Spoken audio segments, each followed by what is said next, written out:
4,000 workers, which brings the total to 20,000.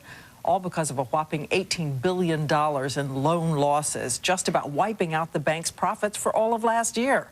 ABC's Bianna Golodriga is live at the New York Stock Exchange, and she has what it means for all of us. Bianna? Good morning, Diane. It's being called the mother of all write-downs. As you mentioned, $18 billion lost, 40% of the stock value wiped out, and thousands of jobs gone, all happening within just the last 3 months. Now, this is what it looks like when the world's largest bank is hemorrhaging. So what does it mean for all the Americans waking up to this news this morning? While the credit crunch and housing woes have dealt losses to many big banks, none has been harder hit than Citigroup. CEO Chuck Prince was ousted in November. The company has lost nearly $130 billion in value in the past 6 months. That's more than the gross domestic product of the United Arab Emirates. Citigroup is reportedly looking to rich global investors for a bailout, including its largest shareholder, Saudi Prince Al-Walid bin Talal. This after one was passed up earlier this week by the Chinese government. But with unemployment at a 2-year high, news that thousands of Citigroup bankers will be out of a job by year's end is yet another negative headline for a slowing economic picture that's beginning to look more and more like a recession. Citigroup said that these losses are clearly unacceptable. The company did announce, however, that it found $12.5 billion in new funding, not helping the stock this morning, however, which is already down 3.5% in trading. But the bigger picture is it could already add a gloomy economic tone for the rest of us living on Main Street, not just Wall Street, because if these bankers can't hold on to their jobs, people are wondering, can I? Thank you, Bianna. Tough question there. Well, we'll turn to the Michigan primary today, and the economy is a major factor there as well. Unemployment in that state is the highest in the country. For Republicans, this is a key race, pitting native son Mitt Romney, whose father was governor of the state, against comeback kid John McCain and the other man from Hope, Mike Huckabee. John Berman is in Troy, Michigan, as voting gets underway this morning. Good morning, John. Good morning, Chris. You know, the polls here are now open. You can see the first voters casting their ballots. It's the Republican race in question here. The Democrats pretty much skipped Michigan.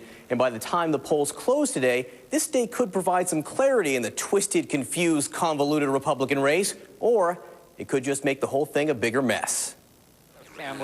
It's a tight three-way race here between the hometown hero, the war hero, and the crusader. Mitt Romney wants his first win after 2 punishing defeats in Iowa and New Hampshire. I'd like to win Michigan. I plan on winning Michigan, but I sure don't have to win Michigan. John McCain wants momentum. And Mike Huckabee wants an upset. I want you to vote for me. And each candidate has his own advantage. Mitt Romney is running as the businessman, a businessman with Michigan roots. I have a lot of memories here. This is where both Ann and I were born. John McCain is looking to capitalize on independent voters and even Democrats crossing over, like they did in his 2000 victory here. We won it here in 2000, and we will win it again in 2008. And Mike Huckabee is counting on the big evangelical vote in the western part of the state. To have this many church leaders and pastors come out on a Saturday morning is pretty amazing. There is a huge amount at stake in this state, a state with a huge amount on its mind. We need jobs in the worst way. Michigan has the highest unemployment rate in the country. One by one, the candidates walk through the Detroit Auto Show to show solidarity with the state's troubled industry. Mitt Romney even suggested he bleeds for cars. I've got Michigan in my DNA. I got it in my heart, and I've got cars in my bloodstream. His CEO experience could be a boost for him in this economically fragile state. And if it's not, he won't be able to say there's no place like home. Good, thanks. Nice to meet you. So what happens next? All the candidates say they're moving on to South Carolina, which votes on Saturday, but Mitt Romney has already pulled his ads from that state, and he's not going all out there. He's looking to Nevada and Florida. Waiting for him in Florida, Rudy Giuliani. Remember him? Chris? All right, thank you, John. And on the Democratic side, stakes are also very high. Tensions hit a boiling point Monday over what critics call racially charged remarks by the Clintons. Just the latest twist in the duel between Hillary Clinton and Barack Obama. David Wright has more. Son of Hillary Rodham Clinton. At a New York event honoring Martin Luther King, Senator Hillary Clinton faced catcalls and boos. backlash from a comment she no doubt regrets ever making. Dr. Martin Luther King Jr. led a movement, and then he worked with President Johnson to get the civil rights laws passed. I don't think that in any way it was a racial comment. That's something that's been played out in the press. I think a lot of people interpreted it, though, as it takes a white politician to fulfill a black man's dream. That's not how I interpreted it, but what I did interpret was her believing that the intricacies of the legislative process were in some ways more significant than what happened when ordinary people rise up and march and go to jail and insist on justice. You know, it is something that is personally hurtful to me. For her part, Clinton told Tyra Banks she's pained by the reaction to her comments. You know, I've been on the forefront of pushing for civil rights and women's rights and human rights for many years. Late in the day, Clinton issued a statement saying, when it comes to our heroes, President John F. Kennedy and Dr. King, Senator Obama and I are on the same side, echoing a sentiment Obama expressed hours earlier. Let's try to focus on the work that needs to get done. From both sides, a ceasefire, but judging from one voter question last night, have never elected a black man in our country. Yeah, that's a good point. And so I've noticed that. Right. Race is still part of the conversation. For Good Morning America, David Wright, ABC News, Carson City, Nevada.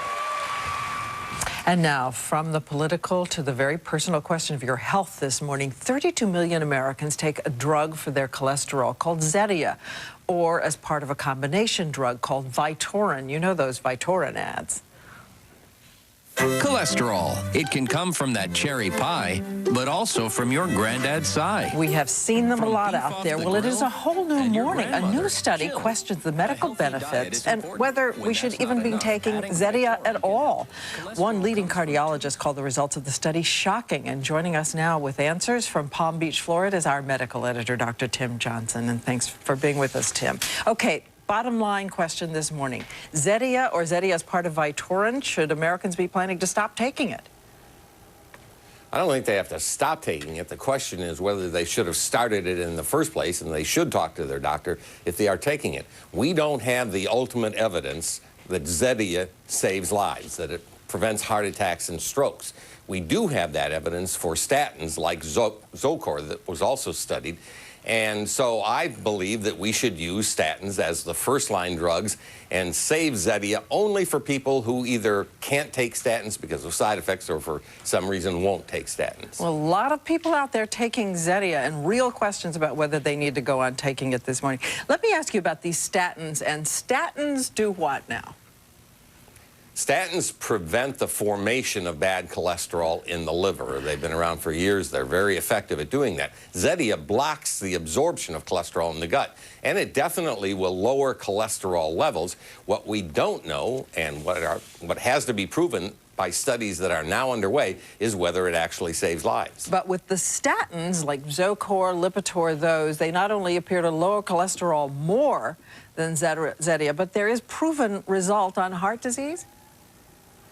There absolutely is. There's proven results on both lowering cholesterol, preventing heart attacks and strokes, and preventing deaths. So statins are the first choice for most physicians in this country. And as I said, Zetia should be added only when people won't take statins or when they've taken statins at the fullest possible dose and they still need to lower their bad cholesterol. Now, one good thing that came out of the study that we're talking about is that Zetia appeared to be no more dangerous than statins. There were no more serious side effects than the statin studied. So it's not so much its danger as the fact that it has not been proven in what really counts in saving lives. But wasn't there a little part of the study which said that plaque might actually increase a little bit instead of decrease, plaque in the arteries?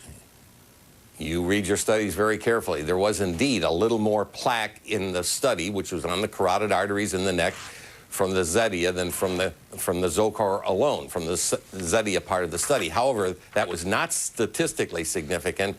Many experts saying it's hard to interpret. So if there was an increase, it was slight and it is not statistically significant. And again,